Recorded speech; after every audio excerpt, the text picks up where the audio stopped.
그 다음에 이제 순응하는 대처 방법이 있죠. 예. 마찰이 싫어요. 그래서 그냥 상대 입장을 따라요. 하지만 상대 입장을 따르는 게 동의하는 건 아니죠. 그러다 보니까 이 상대방의 입장은 어떨까요? 굉장히 억압하고 누르는. 네. 그래서 실은 우리나라의 전통적인 이제 그런 가족 관계를 보면 아버지가 좀 약간 가부장적이고 권위적이고 그러면서도 이제 감정에 대한 이런 조금 고압적인 태도가 있다면 엄마들, 이제 어머님들은 또 이렇게 여러 대가족을 모시고 살았던 그런 환경이 많다 보니까 내 감정이나 내 의견을 주장을 피기가 어려워요. 그러다 보니까 계속 순응하고 그냥 따라하는 가지만 실은 동의한 게 아니기 때문에 여기선 부글부글 이러다가 이제 어느 순간 나이가 좀 들고 이런 게 이게 많이 쌓여 있다 보면 이제 어떤 병에 걸리죠? 우리가 과병이라는 게 걸리잖아요. 네. 이런 식으로 실은 굉장히 이제 억압하고 쌓이는 이런 이제 그래서 예, 시간을 갖자, 차단하자, 말 안 하고 유령 취급하고 이런 식의 이제 소통이 일어나게 됩니다. 그 다음에 예, 순응하는 사람이니까 이제 알았어. 일단 알았어. 당신 뜻대로 해. 이제 이렇게 대화를 하겠죠. 자, 그 다음에 이제 타협은요, 조금씩 양보해요. 그러니까 예를 들면, 나 짜장 먹을래. 나 짬뽕 먹을래. 그냥 그럼 우리 탕수육 시켜. 너도 나도 원하는 걸 못 먹고 손해보고, 우리 제3의, 이제 다른, 너도 나도 원하는 걸 포기하고, 다른 제3의 대안을 찾자. 그러니까 이 타협은요, 서로 손해보는 거예요. 조금씩. 그러니까 똑같이 손해봤으니까 공평하지. 하지만 중요한 건 뭐예요? 우리가 원하는 거를 못 얻는 거예요. 그러면 이제 이 상생이라고 하는 게 이제 우리가 가야 될, 지향하는 이제 부분의 대화인 텐데요. 일단 상생이라고 하는 거는 서로 윈윈해요. 서로 원하는 걸 얻어야 돼요. 자, 서로 원하는 게 얻으려면 우리가 뭘 해야 될까요? 무엇을 원하는지 들어야겠죠. 네, 이야기하고 들어야 돼요. 그래서 대화와 소통과 갈등을 해결할 수 있는 어떤 의견들을 내놓고 듣고 그러면서 그것들이 충분히 이 안에 이제 이 탁자 테이블 협상 테이블에 이게 던져졌을 때 이것들을 갖고 그러면 우리가 너도 원하는 걸 얻고 나도 원하는 걸 얻으려면 우리가 어떻게 해야 될까? 이런 이제 상생의 방법을 찾을 수가 있는 거죠. 네. 그래서 어떻게 보면은 이 상생을 하기 위한 대화는요 감정적일 수가 없어요. 왜 그럴까요? 감정적 대화는 그렇죠. 싸우죠. 원하는 걸 내놓고 나는 이런 게 필요하고 이걸 원해. 라는 이야기를 하려면 감정은 좀 배제되고 좀 더 이성이 자기 역할을 해야 돼요. 자, 우리 라자러스라고 하는 학자는요. 우리가 스트레스를 해결하고 갈등을 해결하는 대처 방안을 크게 두 가지로 설명을 하고 계시거든요. 하나는 문제 중심적 해결, 하나는 정서 중심적 해결. 그래서 정서 중심적 해결은 뭐냐면요. 일단 내가 화가 났어? 화가 나는 거를 뭐 해대면 이제 어쨌든 화가 난 감정이 나가니까 좀 가라앉게 되죠. 감정을 위주로 문제를 해결하는 사람들. 그래서 내가 기분이 나빴고, 기분이 화가 났고, 이제 속상했고 이런 감정을 위주로 이제 문제를 해결하는 것과 문제를 해결하는 방식이 있어요. 그런데 감정만 해결하고 문제가 해결이 되지 않으면 어떻게 될까요? 계속 이 관계에서 이 감정을 계속 해결해야 돼요. 문제가 해결될 때까지. 네. 그런데 문제 중심적 대처를 하려면 어떻게 해야 되냐면 감정이 조금 배제돼야 돼요. 그래서 여러분들 우리가 가장 갈등이 있고 서로 감정이 올라가 있을 때 어떻게 하라 그래요? 그렇죠. 대화하지 말라 그러죠.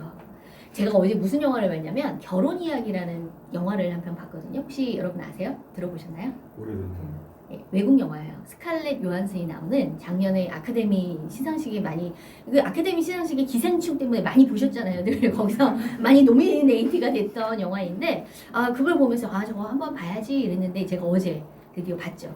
제가 우리 학우 여러분들이 방학 동안 조금 무료하시고 뭔가 좀 필요하다 싶을 때 좀 권해드리고 싶어요. 영화 두 편. 그러니까 영화 하나는 드라마고 하나는 영화인데 하나는 서양에서의 이 그 갈등의 해결의 방법. 그래서 결혼 이야기. 그 다음에 이제 저는 요즘에 보고 있는 드라마 중에 하나가 가족입니다. 근데 가족입니다의 앞에 이제 전제가 붙어요. 뭐 아는 건 별로 없지만 왜 이런 전제가 붙을까요? 네. 가족이면 사실 가장 물리적으로 가깝고 또 많은 걸 서로 공유하고 알고 있다고 생각하지만 실은 뭔가 갈등이나 위기에 봉착했을 때 결국에 보면 나는 우리 가족들에 대해서 아는 게 별로 없구나. 이런 걸 여실히 느끼게 해주는, 그러면서도 참 가족이 뭘까? 그리고 참 가까운 관계라는 게 뭘까? 이런 생각을 많이 하게 해주죠. 이렇게 아주 전통적인 동양적인 가족의 관계를 좀 보여주는 드라마가 이제 아는 건 별로 없지만 가족입니다. 그다음에 이제 서양의 이 관계, 특히 부부 관계를 이제 해결해가는 과정에서의 어떤 그런 남녀의 이런 그 심리 묘사를 굉장히 잘 한 영화더라고요. 예. 그래서 이제 그런 영화를 보면서 실은 감정적으로 막 대처를 하게 되면, 그리고 거기 결혼 이야기에서 뭐라고 하냐면 막 감정이 막 복받치니까 나중에 뭐라 그러냐면요, 나는 네가 죽어버렸으면 좋겠다는 생각을 하루에도 몇 번씩 했어. 차에 치여 죽었으면 좋겠다는 생각을 했어. 이제 완전히 끝까지 이제 가자는 거죠. 그러니까 이 부분은요, 두 부부의 이혼 과정을 다룬 영화예요. 근데 저는 퀘스천을 걷죠. 왜 이혼 과정을 다루는데 이혼 이야기가 아니라 결혼 이야기일까? 그래서 실은 결말을 이혼을 이제 막 조정 과정을 거치는 과정에서 실은 서로에 대한 험담이나 모욕, 왜냐면 이제 양육권을 가져오기 위해서 좀 더 내가 쟤보다 괜찮은 부모야 라는 걸 어필하기 위해서 쟤는 술 마셔, 쟤는 어때, 저래 막 도덕적인 이런 막 험담이나 모욕을 하게 되는 과정이지만, 그래도 이 과정 안에서요, 참 놀랬던 건 그 과정에서 이제 남편이 뭐 어디서 상을 받아요. 상을 받으니까 그 이혼 조정 과정 중임에도 불구하고 축하한다 이러면서 이제 안아주고, 나는 네가 이런 상을 받을 줄 알았다 막 이런. 저희 같으면 어때요? 예, 이런 이혼 조정 과정이 있으면 꼴도 보기 싫죠. 예, 목소리도 듣기 싫어서. 예, 실은 그런데 저는 그걸 보면서 어떤 생각을 했냐면, 문제는 문제고 사람은 사람이구나. 어떻게 보면 이런 관계의 경계가 상당히 이제 조금 이렇게 구분이 명확하다 이런 생각을 했어요. 저희는 실은 그렇잖아요. 관계가 저희 우리나라 동양권의 문화는 그런 것 같아요. 실은 굉장히 집단주의적 문화고 희생하는 문화예요. 내가 나의 행복과 나의 삶과 이런 거, 우리 욜로족이라는 말이 나온 지 얼마 안 됐잖아요. 실은 우리도 굉장히 이런 개인주의가 우리나라 문화를 집단주의적 문화, 그다음에 이제 서양의 문화를 개인주의적 문화라고 하는데, 서양의 문화가 개인주의적이라는 건 이렇게 가족이나 다른 사람보다 나의 삶, 나의 어떤 인생, 이런 부분을 조금 더 중요하게 본다는 입장인 거죠. 근데 우리나라뿐만 아니라 이 동양권의 집단주의적 문화는 어때요? 나보다는 내가 속해 있는 집단이 좀 더 이 문제를 잘 해결하고 별일 없이 우리 집단이 잘 굴러가기 위해서 내가 어떻게 해야 될까? 그럼 뭐예요? 내가 희생하는 거거든요. 내가 참는 거거든요. 네. 그래서 집단주의와 개인주의 문화를 가장 잘 표현할 수 있는 게, 내가 이 직장이 정말 나랑 안 맞는 것 같아. 그러면 이제 서양 문화권에서 어떻게 해요? 다른 직장을 찾아가요. 그렇기 때문에 이직을 많이 한다는 거에 대해서 그렇게 문제로 보진 않아요. 왜? 자기의 꿈과 자기에 맞는 직장을 골라서 갈 수 있는 능력이 있는 사람이라고 보는 거죠. 근데 우리나라는 어떤가요? 내가 이 직장이 마음에 안 들면 내가 맞추려고 노력을 해야 돼요. 그리고 이 직장에서 오래 있지 못하고 여러 직장을 전전긍긍한다는 거는 어떻게 돼요? 그 사람의 그죠, 문제가 있다고 보는 거죠. 관계 문제가 있다. 그래서 어떻게 보면은 나의 인생과 나의 삶, 그러니까 이제 관계에 있어서 이 관계가 나에게 조금 일방적으로 희생을 강요할 수는 없지만, 너도 나도 상생하고 나의 삶도 중요하고 너의 삶도 중요하니까 우리 둘 다 중요한 거를 유지하고 병행하기 위해서 우리가 무엇을 대화하고 무엇을 이해하게 해야 될까. 사실 이런 방법들은 우리가 참 감정적으로 대처를 많이 하지, 문제 해결적인 대처들을 조금 우리가 많이 하기가 좀 어렵죠. 그러다 보니까 이게 감정이 올라와 있을 때 대화가 아니라 감정을 좀 누그러뜨리고 충분히 혼자 생각하고 그 다음에 이제 우리가 대화를 해라, 이런 이야기를 좀 많이 합니다. 예. 그래서 실은 자신의 감정을 우리는 가장 많이 얘기하는 게 뭐냐면, 내가 너를 위해서 이렇게 하는 거야 라고 하지만, 가만히 내 속을 들여다보면 실은 그거거든요. 내가 나를 위해서, 나를 방어하기 위해서, 또 내가 굉장히 두려워하는 그 상황, 난 널 떠날 거야, 난 너 아웃이야, 내 인생에 너 아웃이야, 이런 얘기를 듣고 싶지 않기 때문에 실은 내가 마치 저주듯이 이렇게 관계를 푸는 것처럼 이야기를 하죠. 근데 결국에는 그 진짜 속내를 다 너를 위해서야 라고 하지만 그 속내를 들여다보면 나를 위한 경우가 많이 있습니다.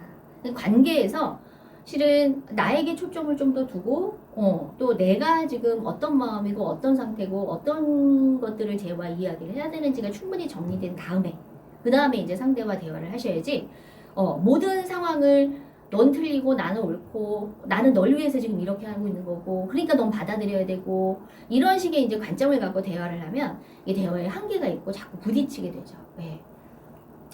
자, 그래서 호박이 하나 있어요. 근데 두 형제가 싸워요. 서로 호박을 갖겠다고. 근데 호박은 하나인데 이 둘 중에 누구한테 줄 거냐. 이 문제 해결을 이제 어떻게 해야 되나. 근데 여기서 상생의 방법이 있다면 뭐가 있을까요? 반 잘라서. 네. 반을 잘라서 반을 잘라서 안 될 경우도 있잖아요. 예를 들면 호박의 모양을 써야 되는 경우면 예. 야, 그럴 때 우리가 해야 될 게 뭐냐면 두 사람이 호박이 왜 필요한지 어디다 쓸 건지를 듣는 거죠. 그래서 한 해는 들어보니까 나 지금 할로윈데이 때 이거 호박 다 파내고 이 안에 이렇게 해가지고 호박 이거 여기 이 사탕 받은 주머니 만들 거야. 가방 만들 거야. 또 동생은 왜 내가 이게 필요하냐면 호박죽을 끓여야 되는데 그러니까 얘는 호박죽을 끓이는 애는 뭐가 필요 없어요. 호박 겉이 필요 없어요. 근데 그 호박 주머니를 만들려고 하는 애는 호박 속이 필요 없어요. 그러니까 사실은 이 호박이 왜 필요하고 내가 이것을 어디에 쓸 건지를 충분히 대화를 하면 이거는 이렇게 반을 잘라가지고 이렇게 하든지 야 그럼 니네 둘 다 갖지 마. 우리 아까 타요. 둘 다 손해보게 갖지 마. 다른 걸로 해결해. 이럴 수도 있지만 실은 이게 왜 나한테 필요해 이게 왜 이제 어디다 쓸 건지에 대한 충분한 대화가 있다면 이거 둘이 상생하고 윈윈 할 수 있는 거죠. 예. 그래서 실은 상생을 할 수 있는 갈등을 잘 해결하고 서로에게 도움이 되는 걸 얻으려면 가장 좋은 대화의 방법은 그죠? 서로 소통하고 또 감정을 배제하고 그 다음에 내가 무엇을 필요로 하는지에 대한 욕구와 또 이런 것들을 서로 이야기를 충분히 하고 들어줄 수 있는 이런 것들이 필요하죠. 근데 요때 이제 감정이 확 이제 앞서게 되면 상생을 하기가 어렵죠. 그래서 최대한 감정을 다운시키고 그다음에 이성은 그래요. 우리는 늘 이성은 그렇잖아요. 우리는 늘 관계가 이제 감정적으로 부딪히고 끝나고 나면 항상 후회해요. 아이들을 막 그렇게 혼내고 나서도 늘 후회하고 내가 좀 이렇게 얘기할 거야. 저렇게 얘기할 거야. 내가 남편하고도 이럴 걸 저럴 걸. 후회가 돼요. 후회가 되는데 또 우리나라 사람들이 잘 못하는 게 뭐냐면요.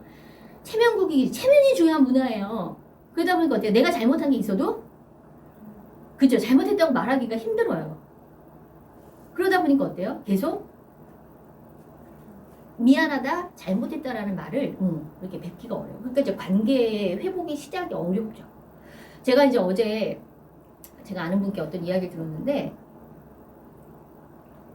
시부모님이 이제 우리 명절 때 시댁 가서 음식 하잖아요. 근데 이제 며느리가 이제 부모님은 아침부터 바빠요. 막 이것저것 준비하고 이제 얘네들 오면 뭐 붙여야지 막 이렇게 마음이 분주한데 이제 늦게 한 뭐 12시쯤 온 거죠. 예, 이제 부모님은 그래도 한 9시, 10시쯤 와서 이렇게 그때부터 좀 만들어서 같이 점심 먹고 저녁에 이제 뭔가 이렇게 상을 차려서 뭔가 할 거야. 이런 계획이 있으셨는데 이제 리언이가 12시쯤 왔어요. 12시쯤 와가지고 이제 저희 아침도 못 먹었다. 그러니까 이제 어머님이 거기서 어떻게 됐어요? 확. 아니, 이렇게 늦게 오면서 점심도 못 먹고 뭐 했니? 이제 이렇게 말이 이렇게 약간 비꼬듯이 나간 거죠. 그러면서, 뭐 이랬다 저랬다 뭐 얘기하니까, 아니, 너는 친정에서 뭐 이런 것도 안 배웠니? 이제 점점 어떻게 돼요? 나 잘못한 거 같고 혼내는 건 내가 이해하겠는데 우리 부모님들 들먹거리면서 뭘 배웠니? 이러니까 이제 또 며느리도 화가 확 났죠.